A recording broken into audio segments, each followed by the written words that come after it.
Oh, yes. You gave me that 15 years ago. Wow. Thank you. Wow. It's been on my desk for 15 years. Thank you.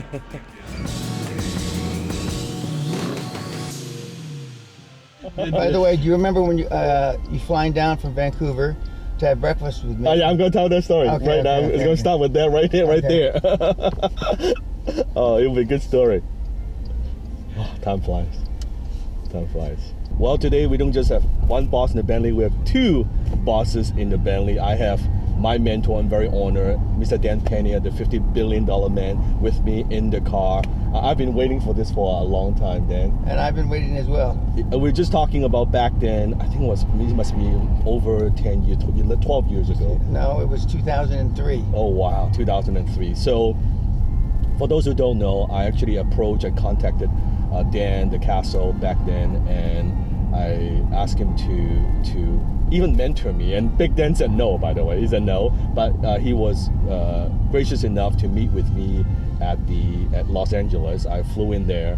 Actually, we had breakfast, and Correct. I remember you coming down the escalator, and I was in my oversized suit and spiky hair with my glasses, the doofus kid. No red suit then. No red suit back then.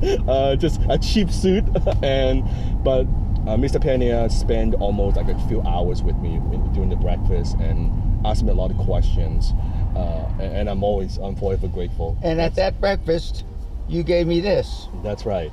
That's the frog. The frog on a stone. Yes. And I've kept it ever since. And it's on my desk and has been on my desk for 15 years now. I appreciate it. And that's because from QLA, what we learned is got kids a lot of frogs. Correct. To find the prince.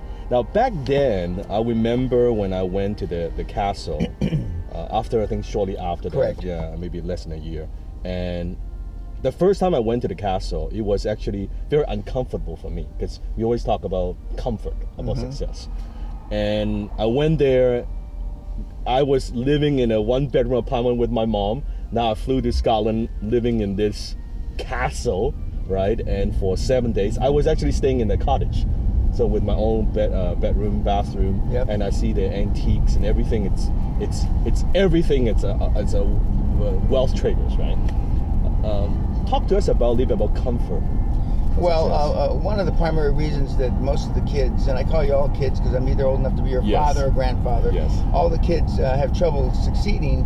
It's because they can't succeed beyond their highest expectation. And their highest expectation has been formed by the then role models, which are their parents. And their parents normally don't have high expectations. The only expectation they have, which is a good one, is they want their kids to have it better than they do. But if they are just one level above poverty, and so then their kids are maybe 2 levels above poverty, Yes. I mean, that's not that much of an expectation. So it's about pushing the comfort zone out, and because we never exceed our wildest expectation. So when kids come to me and say they want to be a millionaire, I assure them, unless they want to be a multimillionaire or a billionaire, they're never going to exceed $1 million. And when I went to the castle, I think the first couple of days I was extremely uncomfortable. But after I think the third and fourth day, I was like, this is nice. This is nice. Drinking from the crystal glass and the breakfast and everything. I'm like, I could get used to this. I think that expanded my comfort. A lot of people ask me the question about, what's the biggest thing I got out of the castle. I could give them a 10-page, here's different things I've learned. But I think the biggest thing is the comfort, where it's possible that I'm in this environment, right? And now, at that time, I think we only had one ex-staff from the Queen of England staff. Now we have a few. We got 2 butlers that used to be with the Queen. Oh, it's even better. Yeah, and as they're serving drinks. But the whole idea is possible because I come from the barrio, former barrio bad boy from East LA, got in a lot of trouble, and was poor. And of course, my quantum leap is significant, just as yours is. But most of the kids can't realize that. And a lot of the kids that come think they were poor. But as Sally, my wife, would say, they lived in the lap of luxury compared to where we came from. That's right. And over the years, a lot of different students and mentees have gone through QLA, they've gone to the castle. What do you think is the difference between someone who made it big who actually apply what you teach versus the ones who go to the castle but then they don't fucking implement. Well, the biggest thing is their desire. A lot of people pretend that they want to be successful until they figure out what the pay price to action is. How much am I willing to sacrifice? How much time am I willing to put in a week? How much time am I willing to be, unfortunately, away from my family?